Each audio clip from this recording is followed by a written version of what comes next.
आगरा में रविवार सुबह एक बड़ा हादसा हो गया जहां गैस गीजर फटने से ये बड़ा हादसा हुआ है। धमाका इतना तेज था कि मकान की छत फट गई और पूरा मकान ढह गया। मलबे में पति पत्नी और बेटी दब गए। धमाके की आवाज सुनकर आसपास के लोग दौड़कर पहुंचे। पुलिस को इसकी सूचना दी गई। मलबे से तीनों को बाहर निकालकर एसएन मेडिकल कॉलेज में भर्ती कराया गया। महिला की हालत गंभीर बनी हुई है, उसे निजी अस्पताल के लिए रेफर कर दिया गया। ये पूरी घटना शाहगंज थाना के अंतर्गत कमला खां दरगाह के पास की है। यहाँ रकीन, जिसकी उम्र 26 साल बताई जा रही है, पत्नी गजला और 4 साल की बेटी साफिया के साथ रहते हैं।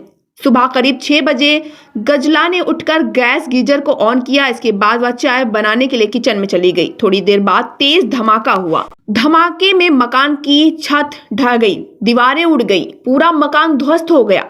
मलबे में करीब गजला और साफिया दब गए। चीख पुकार मच गई। मकान के दूसरे हिस्से में रहने वाले करीम के भाई और अन्य लोग मदद करने पहुंचे। बड़ी मुश्किल से उन्होंने मलबा हटाकर करीब गजला और साफिया को बाहर निकाला। गैस गीजर से हुआ धमाका इतना तेज था कि 200 मीटर तक आवाज सुनाई दी। पड़ोस में रहने वाले अफजल ने बताया कि धमाका इतना तेज था कि ऐसा लगा जैसे बम फट गया हो।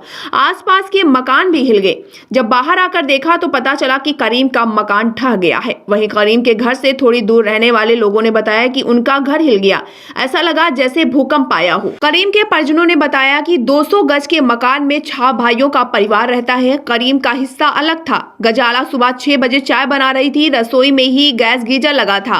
अचानक धमाका हुआ। सबसे पहले रसोई की छत फटी। गजला मलबे में दब गई। रसोई में आग भी लग गई, जिसमें गजला झुलस गई। रसोई के बराबर के कमरे में करीम और बेटी साफिया सो रहे थे। वो भी छत ढहने से दब गए। परिवार के लोगों ने बताया कि किचन की छत पर पानी की टंकी रखी थी, उसमें से पानी का रिसाव होता था। इससे छत कमजोर हो गई थी, इसलिए धमाके में पूरी छत फट गई। एसओ शाहगंज ने बताया कि गैस गीजर में धमाके की सूचना मिली थी। पुलिस ने तीनों घायलों को अस्पताल में भर्ती कराया गया है।